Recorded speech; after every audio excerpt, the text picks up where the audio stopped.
Hello friends, welcome to RC info. मेरा नाम रीता चौधरी है। जैसा कि आपको पता है, वाटर ट्रीटमेंट प्लांट के ऊपर और एमसीक्यू के ऊपर सीरीज चल रही है। एमसीक्यू की 4th सीरीज़ है। एवरी वीक आपको एक सीरीज़ मिलेगी। वाटर ट्रीटमेंट प्लांट के बाद आपको अदर वीडियोस भी मिलेंगे। और अगर मेरा चैनल जल्दी जल्दी ग्रोथ करेगा आप लोगों के सहयोग से और ब्लेसिस से, तो बहुत जल्दी जल्दी मैं अपने साथ लोगों को जोड़ के और आप लोगों के डिमांड पे तुरंत वीडियो बनाऊंगी। लेकिन अभी मुझे सर्वाइव करने के लिए अदर भी जॉब करनी पड़ती है, तो वहाँ पर भी टाइम देना होता है। तो जितना भी टाइम मेरे पास बचता है या जो भी मेरे पास टाइम होता है, उसमें मैं आपके लिए वीडियोस ज़रूर बना के लाऊंगी आपके डिमांड के। लेकिन तब तक के लिए मुझे थोड़ा थोड़ा टाइम दीजिएगा। मैं आपको जितना पॉसिबल होगा जल्दी से जल्दी आपके लिए वीडियोस बना के लाऊंगी। इसके अलावा मेरा आपसे ये कहना है कि मैंने डिस्क्रिप्शन में अपने सारे वीडियोस के लिंक दिए हैं, तो जो भी न्यू व्यूअर्स हैं, जो मेरे पुराने सब्सक्राइबर हैं, वो आप डिस्क्रिप्शन में जाके मेरे अदर वीडियोज़ को देख सकते हैं। और एक चीज़ और कहना था आपको, अगर मेरे वीडियोस अच्छे लगते हैं तो प्लीज़ मेरे वीडियोस को लाइक करिए, शेयर करिए, कमेंट्स करिए और मेरे चैनल को सब्सक्राइब ज़रूर करिएगा। और कुछ लोग ऐसे हैं जो कि सही आंसर को भी गलत बताते हैं और बोल रहे होते हैं कि हाँ ये सही आंसर है, तो प्लीज़ अपने आँख और कान दोनों खुले रखिएगा। गलत कमेंट्स नहीं करिएगा। मेरे को बहुत मेहनत करके मैं ये वीडियोस बनाती हूँ।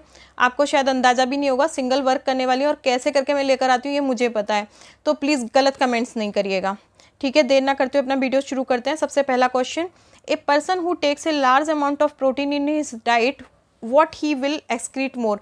मतलब एक पर्सन जो कि बहुत ज़्यादा अमाउंट में अगर प्रोटीन लेता है तो वो क्या निकालेगा सबसे ज़्यादा, मतलब क्या एक्सक्रीट करेगा मोर। तो देखिए वो जो एक्सक्रीट करेगा वो करेगा, एक सेकेंड, यूरिया। अगर कोई ज़्यादा अमाउंट में प्रोटीन लेता है तो वो यूरिया ज़्यादा निकालेगा। In what condition urinary volume increase. किस कंडीशन को छोड़ के अदर कंडीशन में यूरिनरी वॉल्यूम इंक्रीज होगा।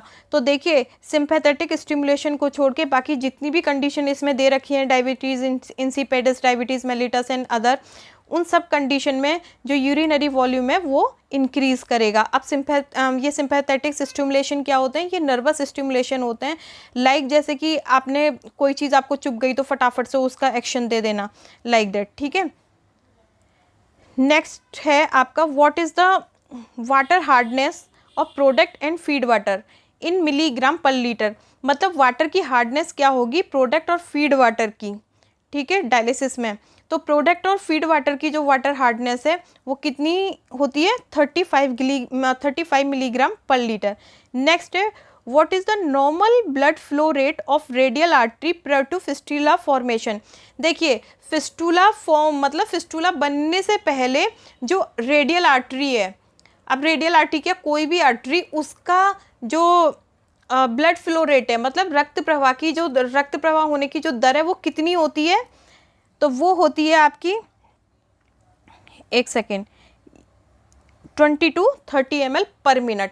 मतलब फिस्टुला अगर नहीं बना है तो केवल अगर रेडियल आर्टरी की बात करें तो उसमें 20 to 30 ml पर मिनट, या अदर आर्टरी की भी बात करेंगे तो भी 20 to 30 ml पर मिनट ही होगा, ठीक है। लेकिन अगर फिस्टुला बन जाता है देन जो फ्लो होगा वो कितना होता है, 250 to 300 ml per minute.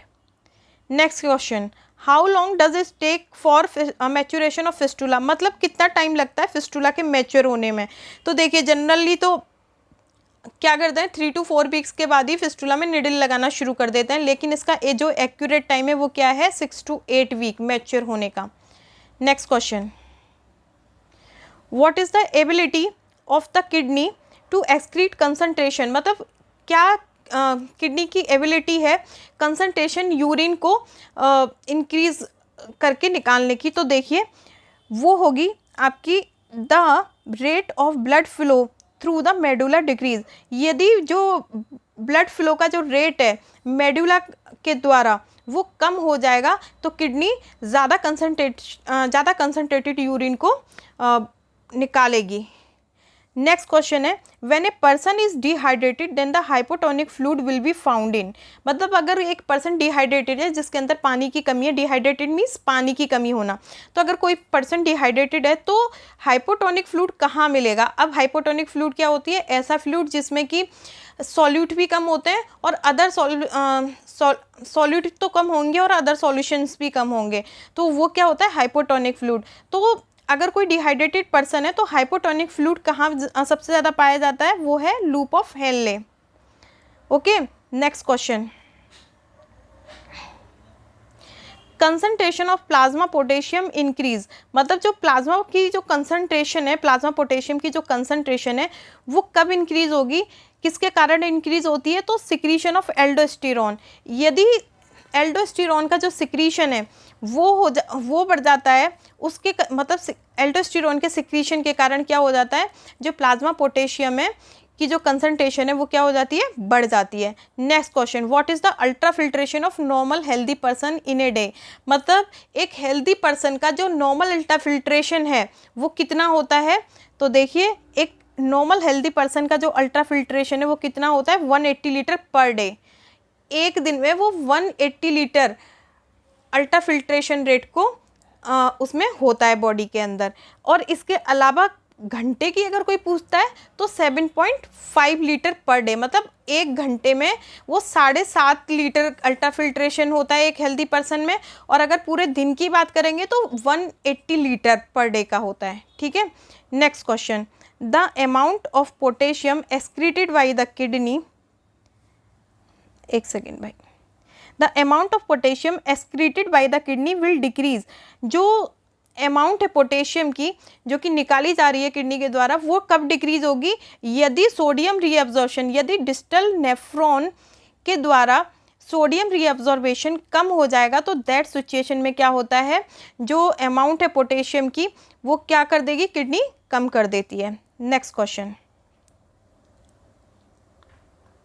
Next है रीनल करेक्शन ऑफ एक्यूट हाइपरकैलीमिया। हाइपरकैलीमिया मतलब जिसमें जब कैल्शियम ज़्यादा होता है, तो एक्यूट हाइपरकैलीमिया जब रीनल करेक्शन हो जाता है एक्यूट हाइपरकैलीमिया में तो वो किसका रिजल्ट होता है, तो देखिए वो रिजल्ट होता है एसिडोसिस का। अब एसिडोसिस क्या है, एसिडोसिस है एक तरह से आपका जब एसिड की मात्रा बॉडी में ज़्यादा हो जाती है तो उसको क्या बोलते हैं, एसिडोसिस। तो जो रीनल करेक्शन है एक्यूट हाइपरकैलीमिया का वो रिजल्ट है किसका, एसिडोसिस का। नेक्स्ट क्वेश्चन है glomerular filtration rate increase by, glomerular filtration rate जो होता है वो कब इंक्रीज होगा, तो वो तब इंक्रीज होगा कंप्रेशन ऑफ रीनल कैप्सूल, जब रीनल कैप्सूल के ऊपर दबाव पड़ेगा दैट सिचुएशन में ग्लोमेरुलर फिल्ट्रेशन क्या होगा, इंक्रीज हो जाएगा। Next question, from which toxic material formed urea, मतलब इनमें से कौन सा टॉक्सिक मटेरियल यूरिया को फॉर्म करता है, तो देखिए इनमें से जो टॉक्सिक मटेरियल यूरिया फॉर्म करेगा वो कौन सा है, ammonia.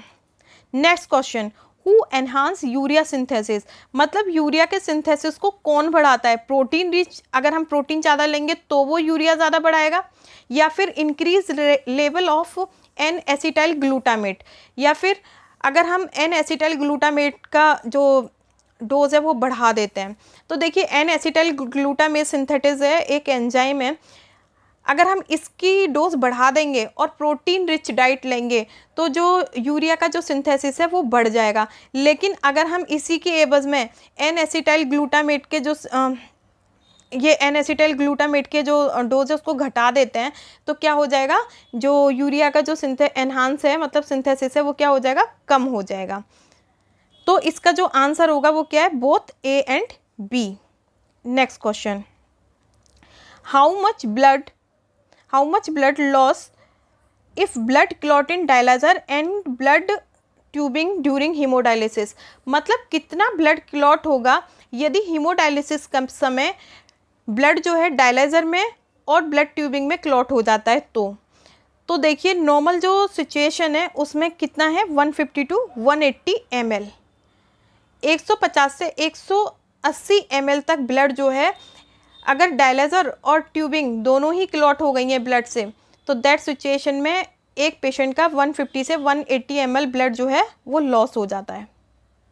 Next question, what is the half life period and range of heparin in dialysis patient, मतलब हेपेरिन का जो हाफ लाइफ पीरियड है और जो रेंज है, मतलब रेंज क्या कि इतने समय तक काम कर सकती है, और एक ये बताया जाता है कि भाई इसका असर इतने ही समय तक रहेगा, और एक ये होता है कि हो सकता है कि ये इतने समय तक काम कर सकती है, तो वो कर सकती है वो रेंज हो गई। और जो एक्यूरेट टाइम है कि भाई इसके बाद ये एक्सपायर हो जाता है, इसके बाद काम शायद ना भी करे, तो वो वाला जो टाइमिंग है जिसमें वो एक्सपायर हो रहा है उतने वो टाइमिंग जो उसका हाफ लाइफ पीरियड है वो क्या हो गया। तो इसका जो आंसर है वो क्या है आपका देखिए पहला आंसर क्या है, 50 मिनट एंड 50 मिनट इसका हाफ लाइफ पीरियड है और 30 मिनट टू 2 आवर्स इसका क्या है, इसकी रेंज है। तो जो पहला आंसर है आपका 50 मिनट ऑब्लिक मैंने किसके लिए लगाया है, रेंज के लिए। तो 50 मिनट्स तो इसका हाफ लाइफ पीरियड है और रेंज कितनी है इसकी, 30 मिनट टू 2 आवर्स। मतलब अगर किसी को आपने हेपेरिन दे दिया है तो नॉर्मल वो 2 घंटे तक काम कर सकता है, लेकिन गारंटी नहीं है। गारंटी केवल कितने तक की है, 50 मिनट। कहीं कहीं पे ऐसा भी देखा जाता है कि जहाँ पे लिखा होता है कि 1 घंटा या 1.5 घंटा भी ये काम कर जाता है, लेकिन जो एक्यूरेट टाइम अगर अभी का बताते हैं तो 50 से 60 मिनट होता है। ठीक है, नेक्स्ट है इसका, अगर 50 मिनट या 60 मिनट नहीं दिया होता और वहाँ पे 90 मिनट दिया होता है हाफ लाइफ पीरियड, तो आप वहाँ पे भी लगा के आएंगे 90 मिनट पे भी, तो भी वो गलत नहीं होगा। लेकिन रेंज 50 मिनट 1 आवर नहीं लगानी है, ठीक है, दैट टाइम में रेंज अलग हो जाएगी। लेकिन हाफ लाइफ पीरियड अगर कोई पूछता है तो वो 90 मिनट आप लगा सकते हैं अगर 50 या 60 मिनट नहीं दे रखे होते हैं तो। नेक्स्ट क्वेश्चन है, which is least toxic material, इनमें से कौन सा सबसे कम टॉक्सिक है। तो देखिए सबसे ज़्यादा अगर करेंगे तो अमोनिया सबसे ज़्यादा है, यूरिया थोड़ा उससे कम है, लेकिन सबसे ज़्यादा लीस्ट टॉक्सिक जो है वो क्या है, यूरिक एसिड। तो इसका जो सही आंसर है वो क्या है, uric acid. Next question, what are the metabolic waste are result of protein metabolism, मतलब कौन से प्रोटीन मेटाबॉलिज्म के कौन से मेटाबॉलिक वेस्ट जो है रिजल्ट है। तो अगर कोई प्रोटीन मेटाबॉलिज्म हो जाता है तो उसके बाद क्या कौन से मेटाबॉलिक वेस्ट बचेंगे। तो देखिए इसका सीधा आंसर है अमोनिया, यूरिया एंड क्रेटिनिन।